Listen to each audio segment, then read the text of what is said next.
네, 여러분 안녕하세요. 김종 목사입니다. 오늘도 역시 우리 말씀 묵상 같이 보도록 하겠습니다. 오늘은 갈라디아서 3장 1절부터 14절 말씀입니다. 갈라디아서 3장 1절에서 14절 말씀. 좀 긴 말씀인데요. 말씀 먼저 보도록 하겠습니다.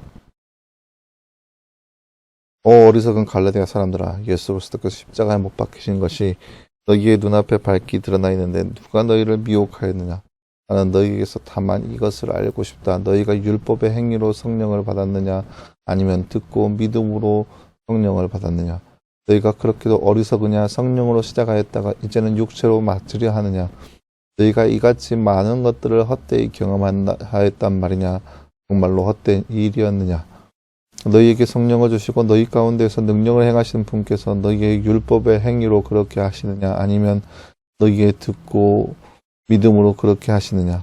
이는 아브라함이 하나님을 믿으니 이것이 그에게 의로 여겨졌다 함과 같다. 그러면 너희는 믿음으로 말미암은 자들이 곧 아브라함의 아들인 것을 알아라. 또 성경은 하나님께서 이방인을 믿음으로 말미암아 의롭다 하실 것을 미리 알고 먼저 아브라함에게 복음을 전하기를 모든 이방인이 너로 말미암아 복을 받을 것이다 라고 하였다. 그러므로 믿음으로 말미암은 자들은 믿음이 있는 아브라함과 함께 복을 받는다. 율법의 행위에 속한 자들은 누구든지 저주 아래에 있다. 이는 율법책이 기록된 모든 것을 항상 지켜 행하지 않는 사람은 누구든지 저주를 받는다라고 기록되었기 때문이다. 하나님 앞에서는 아무도 율법으로 의롭다 하심을 얻지 못하는 것이 분명하니 이는 의인은 믿음으로 살 것이다 라고 하였기 때문이다. 그런데 율법은 믿음에서 나는 것이 아니니 오히려 율법을 행하는 자는 그로 말미암아 살 것이다 라고 하였다. 그리스도께서 우리를 위하여 저주받은 자 되셔서 율법의 저주에서 우리를 속량하셨으니 나무에 달린 자마다 저주를 받았다라고 기록되었기 때문이다. 이는 아브라함의 복이 그리스도 예수님 안에서 이방인에게 미치게 하시고 또한 믿음을 통하여 우리가 약속된 성령을 받게 하시려는 것이다. 아멘. 네, 사랑하는 여러분, 오늘 말씀은 이제 지난 시간에 이어서 율법과 믿음 안에서 여전히 교회 안에서 그렇게 어려워하고 있는 그의 모습을 볼 수 있습니다. 교회 안에서 분명히 이 갈라디아 교회를 통하여서 바울의 한탄하는 모습이 좀 보여요. 율법을 통하여서 신앙생활을 하려고 하는 그의 모습을 보면서 답답해하고 있는 바울의 모습을 오늘 말씀을 통하여서 볼 수 있습니다. 다른 주제 한번 볼까요? 잠깐 보겠습니다. 말씀을 믿고 빈칸에 알맞는 말을 넣어 말씀을 완성하세요. 띠띠를 믿으니 이것이 그에게로 띠로 여겨졌다.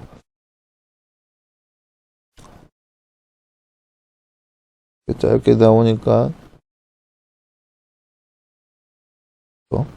6절 말씀이죠. 이는 아브라함이 하나님을 믿으니 이것이 그에게로 의로 여겨졌다 함과 같다. 말씀 6절 말씀입니다.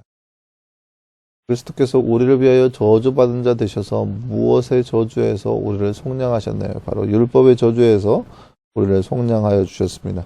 3절 말씀에 그리스도께서는 우리를 위하여 저주받은 자 되셔서 율법의 저주에서 우리를 속량하셨으니 나무에 달린 자마다 저주를 받았다라고 기록되었기 때문이다. 네, 오늘 말씀에 율법의 저주에서 우리를 속량하셨습니다. 네, 사랑하는 여러분, 오늘 말씀은 이제 지난 시간에 이어서 율법과 믿음 안에서 어떤 것이 과연 옳은 것인지에 대한 그 논쟁의 말씀을 볼 수 있습니다. 갈라디아 교회 가운데 분명히 바울이 복음을 전하여서 그 복음을 인해서 많은 사람들이 믿었고 그래서 교회 안에 들어오게 되었습니다. 근데 문제는 뭐냐면 이제 시간이 지나니까 그런 거 있잖아요. 교회 안에 뭔가 확연하게 드러나지 않는 모습이 있으면 다시 원상태로 되돌아가는 것이죠. 무엇이 올바른 것인지. 그러니까 그런 거죠. 교회 안에 믿음으로 인해서 정말 요즘 날로 따지냐면 수련회 통해서 많은 의대를 갖고 또 여러 집회를 통해서 수많은 사람들이 교회 안에 몰려들었다고 보세요. 그래서 그 믿음이 끝까지 유지되고 딱 지속적으로 그 믿음을 지니고 있으면서 교회 안에 그 믿음으로 더 서로가 하나 되는 모습이 있어야 되는데 이게 차츰차츰 시간이 지나다 보니까 이 믿음의 삶이 점점점 형식화되고 그냥 세속적으로 변하고 마는 거예요. 사람들이 교회 안에서 수많은 교인들이 교회 안에서 믿음으로 서로가 하나 되고 믿음 안에서 서로가 통역하면서 그렇게 살아가야 되는데 이게 시간이 지나다 보니까 세속적으로 그저 믿음은 둘째치고 그저 그냥 안전하게 그냥 법 안에서 그냥 아무리 형식주의적으로 빠져가는 거죠. 그렇게 흘러가는 모습이 이 갈라디아 교회에서 일어났다는 거예요. 믿음으로 이렇게 많은 사람들이 모여왔는데 교회 안에서 그렇게 믿음의 모습, 믿음을 지니고 있는 그런 모습이 온데간데 없이 다 사라져버리고 그냥 형식주의적으로 율법을 지키려고 하는 그들의 모습만 남아있음을 볼 수 있습니다. 그것을 보면서 바울이 한탄하는 거죠. 이 어리석은 갈라디아 사람들아 하면서 어떻게 율법으로 의에 이를 수 있냐. 율법으로는 저주 아래 있는 것이다. 왜냐 율법을 지키지 않는 자는 저주를 받는다라고 했기 때문에 율법 또한 율법으로는 의에 이를 사람이 아무도 없기 때문에 결론은 뭐냐. 율법을 지키지 않으면 저주를 받는다. 그런데 죄인된 우리의 몸으로서는 율법을 다 완전히 지킬 수 없다. 그래서 율법을 통하여서 의에 이르는 것이 아니라 오히려 저주를 받는 것이다. 율법만을 강조하는 사람은 저주의 삶을 살아가고 있는 것에 불과하다는 거죠. 그런데 예수님께서 이 저주받은 이렇게 죽을 수밖에 없는 우리를 위해서 살리기 위해서 이 땅 가운데 오셨다는 거예요. 그래서 그 예수님을 믿기만 하면 의에 이룰 수 있다는 거죠. 그에 대한 확실한 증거가 바로 아브라함의 삶입니다. 아브라함이 하나님을 믿으니 그를 의롭다 칭하셨습니다. 아브라함 시절 때는 율법이 있는 시절이 아니었습니다. 율법은 모세 시절 때 하나님께서 허락하여 주신 것인데 아브라함은 율법의 시대가 아니었습니다. 율법을 준행하여서 의롭다 여김을 받았다? 아니요, 그런 말씀은 성경에 전혀 없습니다. 아브라함이 믿으니 의롭다 여김을 받았습니다. 이것이 확실한 증거입니다. 하나님 앞에 의롭다 여김을 받는 것은 율법의 행위가 아니라 믿음으로부터 나왔다는 것을 분명히 보여주는 그러한 실제적인 예라고 볼 수 있습니다. 그래서 이 아브라함처럼 믿음으로 의에 이루는 것이 바로 우리의 삶이라는 것을 오늘 말씀에서 바울이 갈라디아 교인들에게 말하여 주고 있는 그러한 모습이라 할 수 있겠습니다.